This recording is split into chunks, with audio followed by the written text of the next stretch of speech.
আহতদের নিয়ে রাজনীতি করা বন্ধ করেন।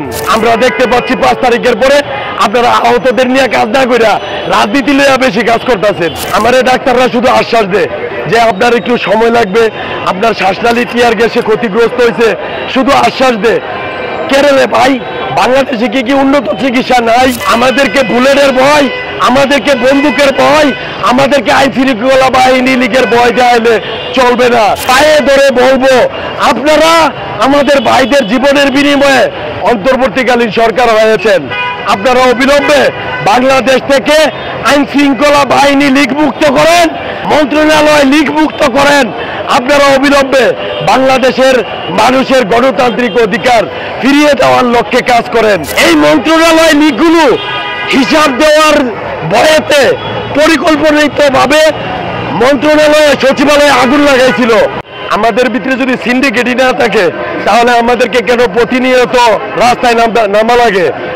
আমাদের সরকার আমাদের রক্তের বিনিময়ে, আমাদের ভাইদের জীবনের বিনিময়ে গঠিত হয়েছে। এই সরকার তো আমাদের সরকার। আমারও আপনাদের কাছে প্রশ্ন, আমাদেরকে কেন রাস্তায় আসতে হয়? আমাদেরকে কেন রাস্তায় আইসা এখনো রক্ত বমি করি? আপনারা দেখছেন এই জায়গায় 50 বার আমি বমি করে ফেলাইছি, আমার বমি এখনো থামে না। আমাদের ডাক্তাররা শুধু আশ্বাস দেয় যে আপনার একটু সময় লাগবে, আপনার শ্বাসনালী টিয়ার গ্যাসে ক্ষতিগ্রস্ত হয়েছে, শুধু আশ্বাস দেয়। কেরালে ভাই, বাংলাদেশে কি উন্নত চিকিৎসা নাই? বাংলাদেশে কি ডাক্তার নাই? বাংলাদেশে কি ভালো ডাক্তার আপনারা তৈরি করেন নাই? এখনো আমাদের আহত ভাইয়েরা চিকিৎসার অভাবে কাতরাইতেছে। আর আহতদের নিয়ে রাজনীতি করা বন্ধ করেন। আপনাদের সর্বপ্রথম প্রায়োরিটি থাকা উচিত ছিল আহতদের নিয়ে কাজ করা। আমরা দেখতে পাচ্ছি 5 তারিখের পরে আপনারা আহতদের নিয়ে কাজ না করে রাজনীতি নিয়ে বেশি কাজ করতেছেন। এটা আপনাদের ভুল পদক্ষেপ। কেননা আপনাদের হাতিয়ার ছিলাম আমরা, যারা আজকে এমপি মন্ত্রী স্বপ্ন দেখছেন যে ভবিষ্যতে এমপি মন্ত্রী হবেন, আপনাদের স্বপ্নে ধুলা, আপনাদের স্বপ্নে ছাই পড়ত। নিহত পরিবারের সদস্যদের উপরে ছাইরা দেন। বাংলাদেশ কিভাবে টাইট করা লাগে আমরা যারা 24-এর যোদ্ধা আমরা ভালো করে জানি। আমাদেরকে বুলেটের ভয়, আমাদেরকে বন্দুকের ভয়, আমাদেরকে আইন শৃঙ্খলা বাহিনী লীগের ভয় দেওয়ালে চলবে না। আমরা কোনো ভয় নিয়ে মাঠে নামি না। আমরা জুলাই আগস্টেও কোনো ভয় নিয়ে বুলেটের সামনে দাঁড়াই নাই। সুতরাং অন্তর্বর্তীকালীন সরকারকে পায়ে ধরে বলবো, আপনারা আমাদের ভাইদের জীবনের বিনিময়ে অন্তর্বর্তীকালীন সরকার হয়েছেন, আপনারা অবিলম্বে বাংলাদেশ থেকে আইন শৃঙ্খলা বাহিনী লীগ মুক্ত করেন, আপনারা অবিলম্বে বাংলাদেশ থেকে মন্ত্রণালয় লীগ মুক্ত করেন, আপনারা অবিলম্বে বাংলাদেশের মানুষের গণতান্ত্রিক অধিকার ফিরিয়ে দেওয়ার লক্ষ্যে কাজ করেন।